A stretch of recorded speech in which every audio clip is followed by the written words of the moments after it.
noite, meus amigos. Estamos aqui nessa noite de sexta-feira para dar continuidade ao estudo do livro Seara dos Médiuns, de Emmanuel, psicografia de Chico Xavier. E hoje, dando continuidade com vocês, quem vos fala é Débora Rodrigues, da cidade de Bocaiúva, norte de Minas. E nosso amigo Davi fez a introdução do livro na semana passada, muito bem feita. Nós vamos dar continuidade, então, com o capítulo 1, de título Num Século de Espiritismo. E aí, a nossa dinâmica, a dinâmica que eu vou estar utilizando com vocês é fazendo a leitura e nós vamos então aqui falando sobre o que o texto traz pra gente. Por que eu falo nós? Porque eu sinto que você que está aí prestando atenção vai trocar essa energia, vai estar em busca desse conhecimento. E nós estamos aqui por vocês, para que esse conteúdo chegue no seu coração, para que esse conteúdo te traga o esclarecimento e essa energia seja trocada nas dimensões aí que nós buscamos e nos propomos nessa ascensão espiritual. Então, vamos começar lendo o texto. Eu vou ler aqui um pedaço do texto, explicar e discutir então o que é a essência desse capítulo, né? E dando continuidade então a esse estudo que vai se seguir às sextas-feiras, cada sexta-feira com um colega que se propôs estar aqui com vocês com muito amor e com muito carinho, porque isso aqui pra gente é algo precioso. É uma oportunidade para mim de estar aprimorando algo que para mim é muito importante, que é a espiritualidade. E com certeza, cada vez que a gente lê um texto, cada vez que a gente tem a oportunidade desse contato com a espiritualidade, um pouco dessa essência superior toca o nosso coração e a gente sai melhor do que quando chegou, tá bom? Então vamos lá. O capítulo 1, de título Num Século de Espiritismo, é uma reunião pública de 4 de janeiro de 1960. E aí vem uma questão, a questão número 1, que vai ser a questão que vai ser discutida aqui nesse capítulo. Então vamos lá começar e aí a gente dá continuidade falando cada parágrafo, explicando, tá bom? Deixei aqui para vocês uma das capas da FEB, do livro Seara dos Médiuns. Vocês podem aí estar procurando como referência para quem ainda não tem, para poder fazer suas próprias anotações, Quando a gente fala de estudo é importante que você leia, porque cada vez que você lê, novamente você tem a oportunidade de absorver algo que não foi entendido anteriormente. Então vamos lá? Num século inteiro de atividades, temos visto a ciência procurando apaixonadamente as realidades do espírito. Provas indiscutíveis não lhe foram regateadas, e tantas foram elas que Ritchie conseguiu articular com êxito as bases clássicas da metafísica, usando recursos tão demonstrativos e convincentes quanto aqueles empregados na exposição de qualquer problema de patologia ou botânica. Sábios distintos, entre os quais Wallace e Zoller, Crookes e Lombroso, Myers e Lodge, mobilizando médiuns notáveis, efetuaram experiências de valor inconteste. Entretanto, nos 20 lustros passados, a mediunidade serviu para atender aos misteres brilhantes da observação científica, projetando inquirições do homem para a esfera espiritual. É justo? Satisfaça agora as necessidades morais da Terra, carreando avisos da esfera espiritual para o homem. Então a gente tem um início aí de capítulo falando das pesquisas científicas quanto ao ser espiritual, Tem-se uma questão interessante dessa disputa da ciência com a espiritualidade, tentando provar que tudo é matéria e que a questão espiritual é um acaso, e muitas vezes desvalorizando a real importância que a espiritualidade tem nas nossas vidas.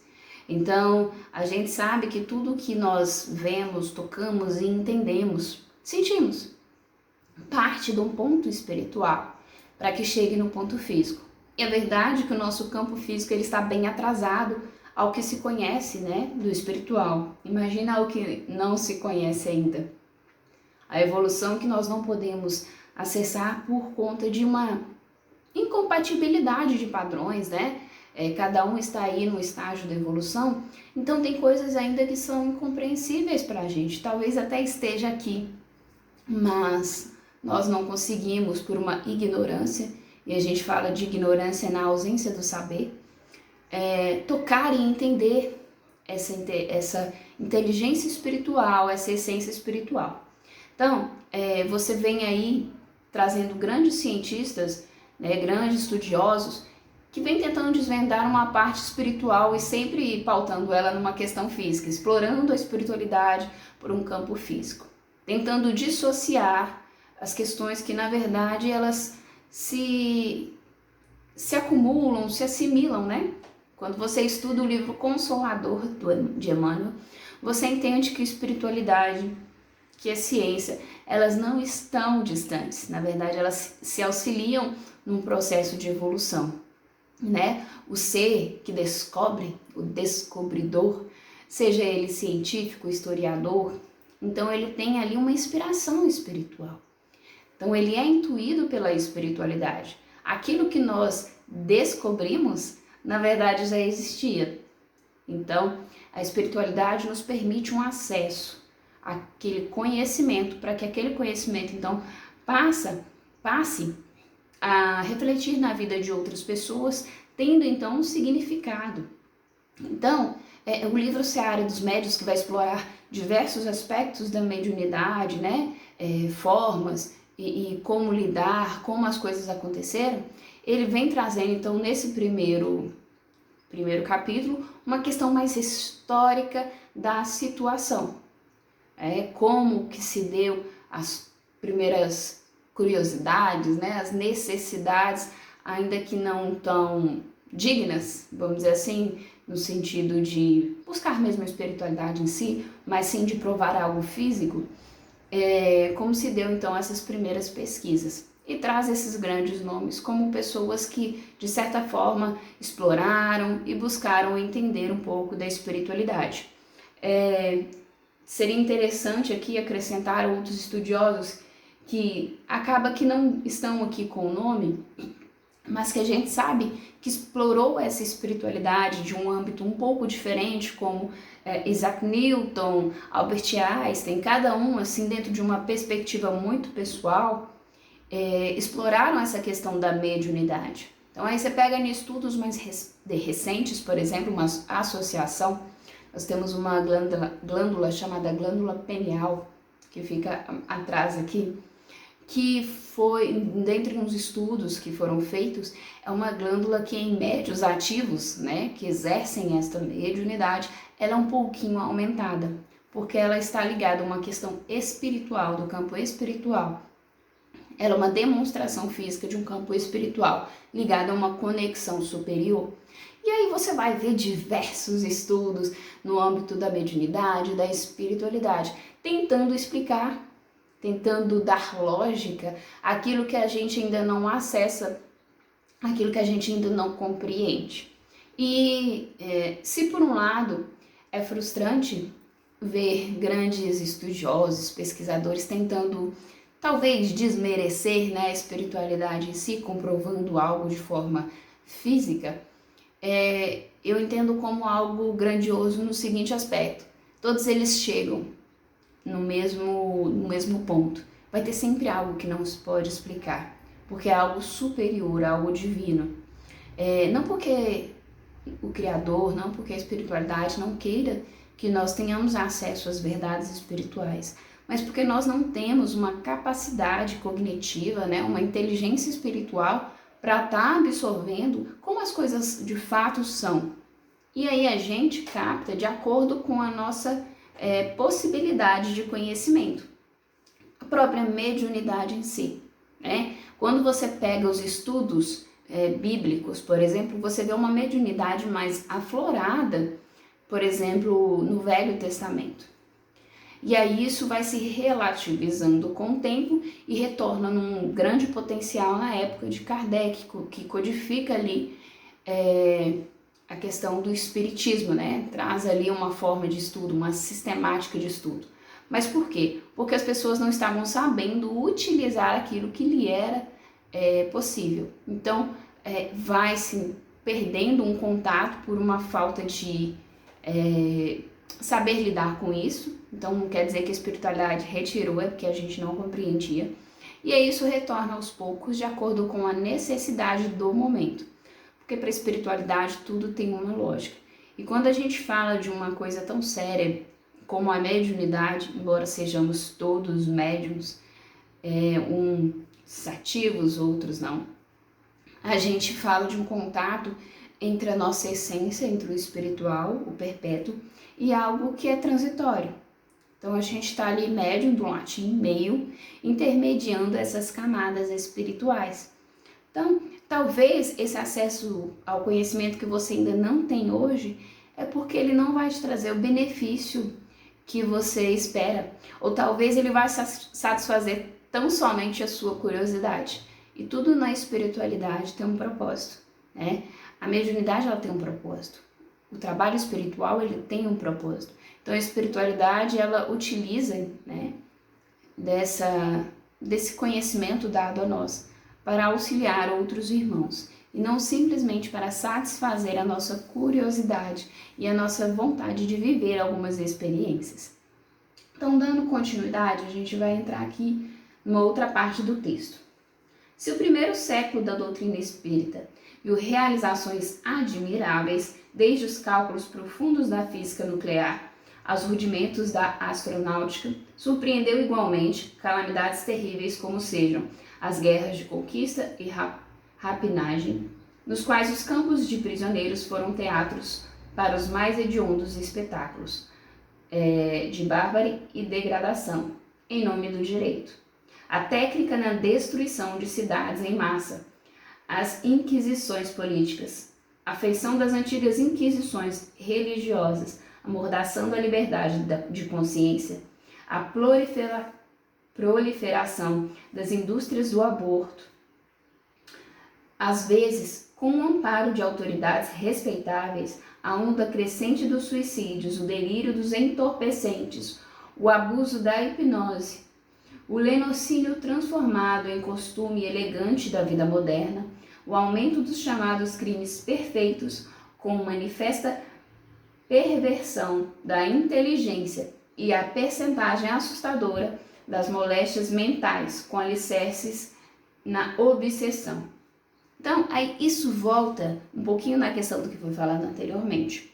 Todo esse histórico de coisas que nós vimos ao longo da nossa história, né, da história da humanidade, a gente vê por pessoas que deturparam o conhecimento e se dizendo, né, lutadores por algo maior, por um direito, por uma crença. Então, implementaram esses sistemas rudes de guerras, de inquisições, de possibilidades legais de um aborto, né? E validaram isso por pessoas que tinham então ali o poder, né, de estar falando sobre aquela coisa. E aí a gente lembra, né, trazendo ali lá do Livro dos Espíritos sobre a lei de destruição, né, que é uma das leis naturais, o quanto que isso impacta na vida do ser humano. E aí a gente traz também uma outra questão, já vou falar da lei da destruição, que é uma questão de quando Kardec questiona, né, como que a gente identificaria essa nova fase do mundo. E aí os espíritos revelam que seria pelo o grande acesso ao conhecimento, essa inteligência e a informação nas pessoas gritando de uma certa forma, muito acesso, não só um acesso à informação, mas uma facilidade de entender essa informação, mas que isso ia ser massacrado, né? E a massacrada são as minhas palavras, pela indiferença moral. Então, o que esse texto está falando? Que o primeiro século da doutrina, ele tem ali realizações admiráveis. Você tem um acesso à espiritualidade interessantíssimo, e aí você vai desvendando isso através da física quântica, né? Quando ele fala aqui cálculos profundos da física nuclear. Então, toda essa questão que a gente vê em relação à física, em relação àquilo que a gente não consegue explicar, porque nos falta, né, uma questão de um conhecimento técnico. Isso foi uma possibilidade espiritual que vem trazendo, porque isso reflete nos outros campos de cura de doenças, de acesso a outros planetas, de integração mundial. Então a gente está falando aí de questões grandiosas, né? Mas aí a gente também tem pessoas tão inteligentes que elas esquecem da moralidade. Elas esquecem da real função de suas inteligências.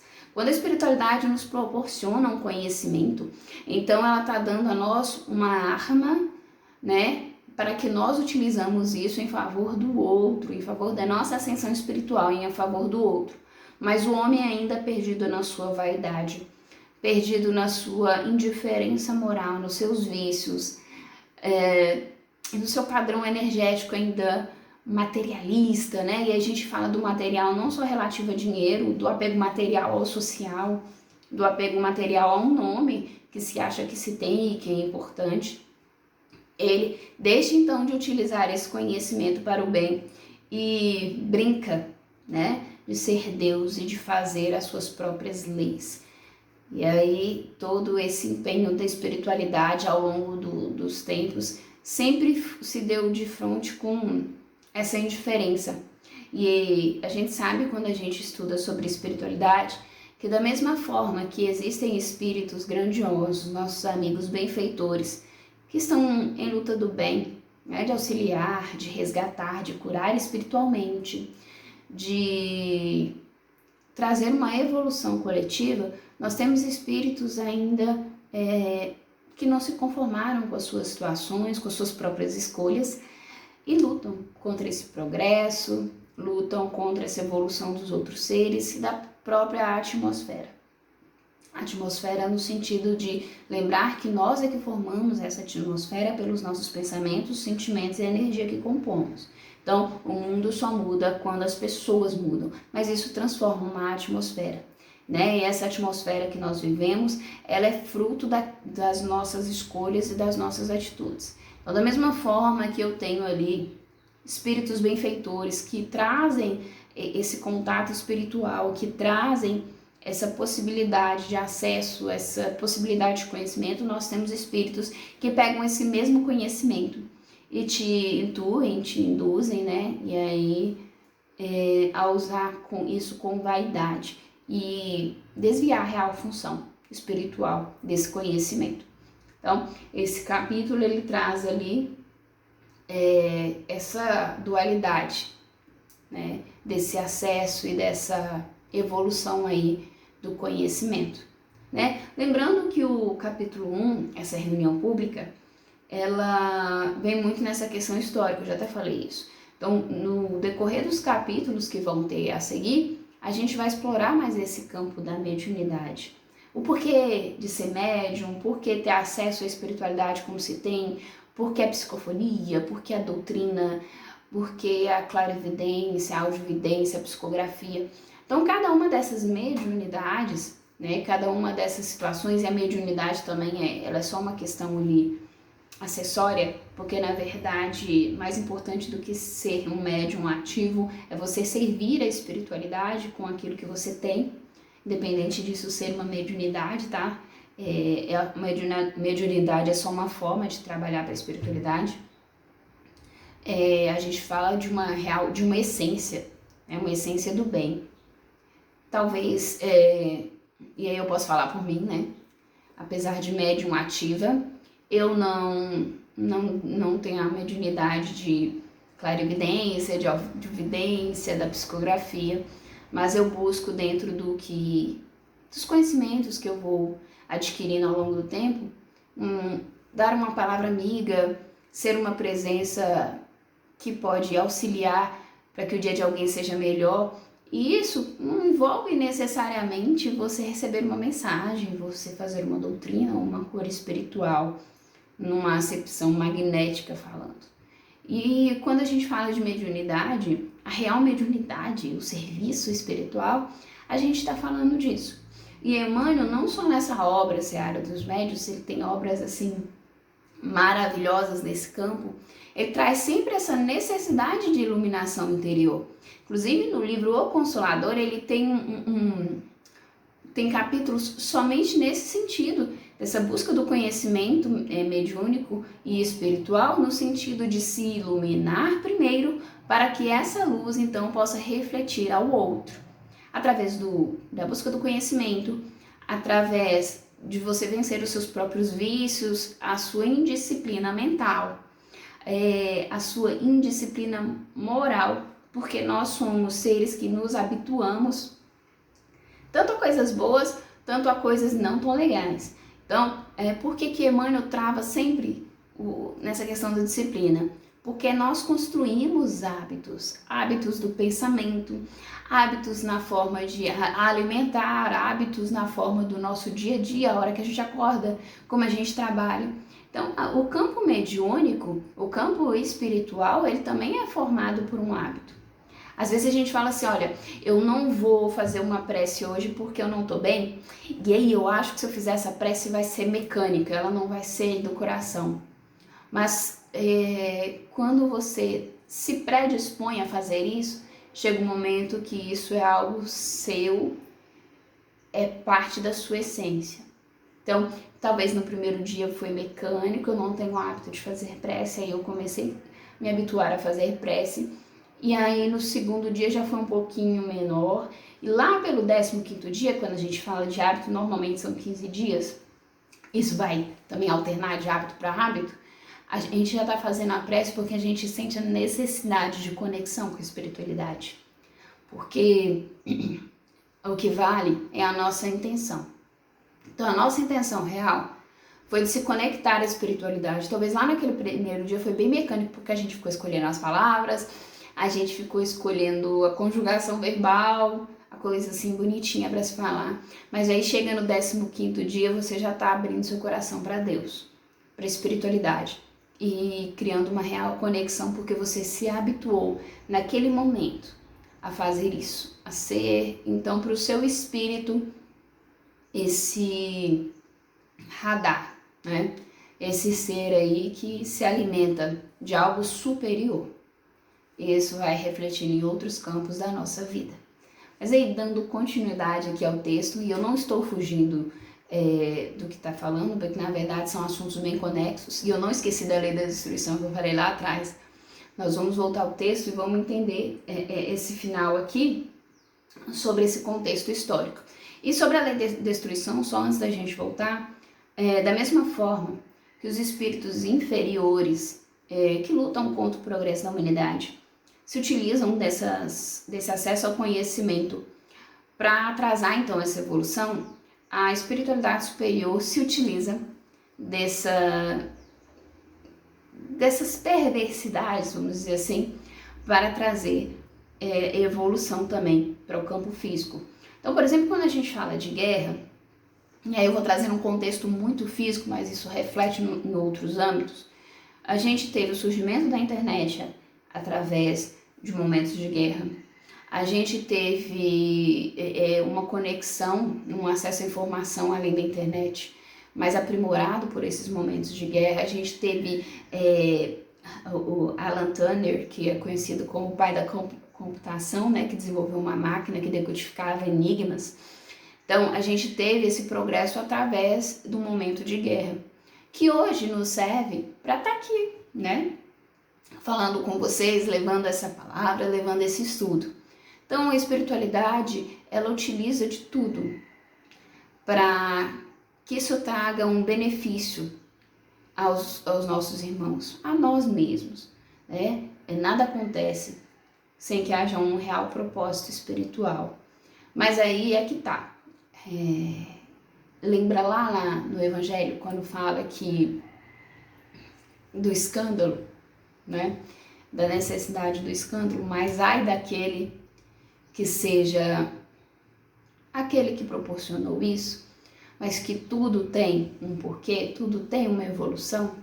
Então, no campo espiritual também é assim. E a mediunidade, ao longo dos tempos, ela serve para trazer, né, revelar esses acessos, esses conhecimentos que a nós seres materialistas, transitórios, nós ainda descrentes de uma espiritualidade que habita em nós, precisamos de um místico, né? De algo inexplicável, para então dar acesso a essa energia superior, que muitas vezes não nos encontra na racionalidade. Então vamos continuar, que vocês querem saber do capítulo, né? Desse modo, não nos basta apenas um espiritismo científico, que despenda indefinida quota de tempo, averiguando a sobrevivência do ser, além do sepulcro. Embora a elevação de propósito dos pesquisadores eminentes que tateiam os domínios da alma, não podemos esquecer a edificação do sentimento. É assim que, repetindo as lições do Cristo para o mundo atormentado, não nos achamos simplesmente diante de um espiritismo social, mas em pleno movimento de recuperação da dignidade humana, porquanto, em verdade, perante o materialismo irresponsável, assombrear universidades e gabinetes, administrações e conselhos, laboratórios e templos, cenáculos e multidões, o Evangelho de Jesus, para esclarecimento do povo, tem regime de urgência. Então, Emmanuel traz aqui nessa lição que, embora nós nos demos com pesquisadores que utilizam dos conhecimentos com um propósito material, a nossa real urgência é de evangelizar as pessoas. E evangelizar não está ligado a uma leitura do Novo Testamento, a entender a história do Cristo, mas sim de internalizar essa essência. Falar de Cristo é falar de amor. Falar de Jesus, o nosso mestre, é falar da essência espiritual daquele que ama incondicionalmente, daquele que cura, daquele que leva a palavra, daquele que confia plenamente na essência que rege. Vou compartilhar com vocês que ainda ontem eu fazia algumas análises pessoais sobre a história de Paulo de Tarso, né? Que é um personagem que me encanta muito, porque a gente está falando ali de uma energia totalmente ligada a uma fé daquilo, da essência que se busca.